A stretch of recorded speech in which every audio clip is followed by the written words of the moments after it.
saya hormati Bapak Abdul Wahid Saputra SPD SD selaku Kepala Sekolah SD Negeri 6 Sima. Yang saya hormati Bapak dan Ibu Guru SD Negeri 6 Sima yang berbahagia. Terima kasih atas kedatangannya di ruang ini. Dengan mengucap alhamdulillah wa syukurillah kepada Allah Subhanahu wa taala atas segala rahmat dan karunia yang begitu agung, sehingga kita dapat bertemu dalam acara seminar diseminasi budaya positif calon guru penggerak angkatan 11 SD Negeri 06 Sima Kabupaten Pemalang tahun 2024. Berikut saya bacakan susunan acaranya. Yang pertama, pembukaan. Yang kedua, menyanyikan lagu kebangsaan Indonesia Raya. Yang ketiga, sambutan kepala sekolah. Keempat, kegiatan seminar. Yang kelima, tanya jawab dan umpan balik. Keenam, kesimpulan. 7, penutup. Untuk acara pembukaan, marilah kita buka acara dengan bacaan basmalah bersama-sama. Bismillahirrahmanirrahim. Untuk acara kedua, menyanyikan lagu kebangsaan Indonesia Raya. Hadirin dimohon untuk berdiri.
Hadirin silakan duduk kembali. Bapak Ibu yang berbahagia, untuk acara selanjutnya sambutan kepala sekolah yang akan disampaikan oleh Bapak Abdul Wahid Saputra SPD. Pada beliau disilakan.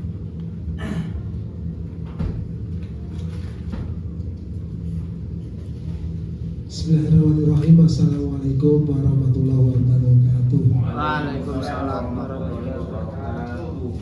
Alhamdulillah rabbil alamin. Wassalatu wassalamu ala rasulillah mursalin. Asyhadu an la ilaha illallah wa asyhadu anna Muhammadan abduhu wa rasuluh. Allahumma shalli wa sallim ala sayyidina Muhammadin wa ala alihi wa sahbihi wa tabi'in. Yang saya hormati tamu undangan wabil khusus dari KWK Moga, juga yang saya hormati Bapak Ibu, rekan sejawat, rekan-rekan guru SD 06 Sima.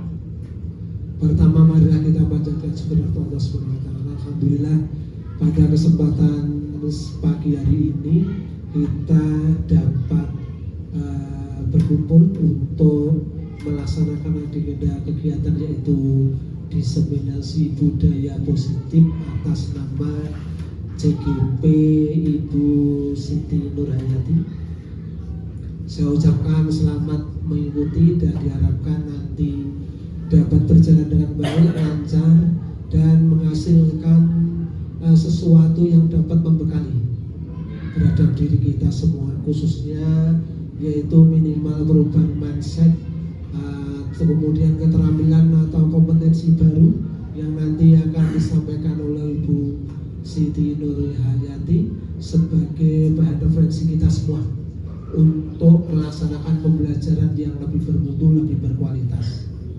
Bapak Ibu yang saya hormati, beliau nanti akan menyampaikan budaya positif. Budaya positif itu sebuah keterampilan, kemampuan atau kompetensi yang menurut diperoleh dari pengalaman beliau dalam PGP ini, pendidikan guru penggerak.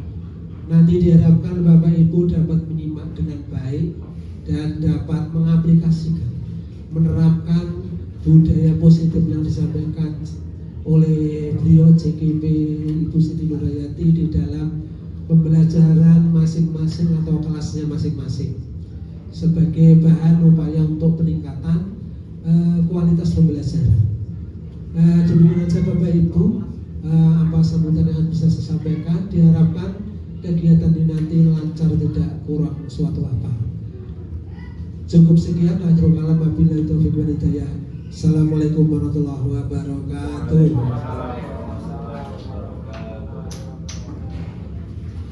Bapak Ibu yang berbahagia, untuk acara selanjutnya yaitu kegiatan seminar dengan judul Diseminasi Budaya Positif yang akan disampaikan oleh Ibu Siti Nurhayati SPD. Kepada beliau disilakan.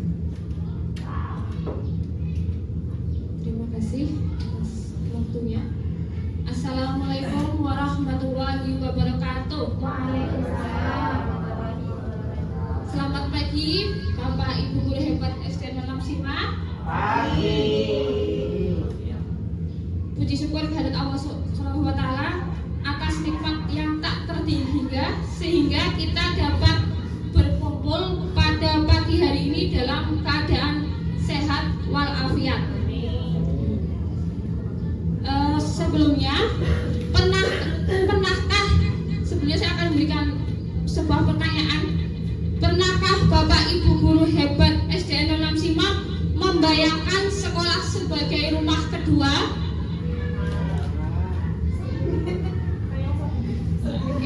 Tempat di mana kita tidak hanya belajar, tetapi juga tumbuh bersama dalam suasana yang menyenangkan dan inspiratif.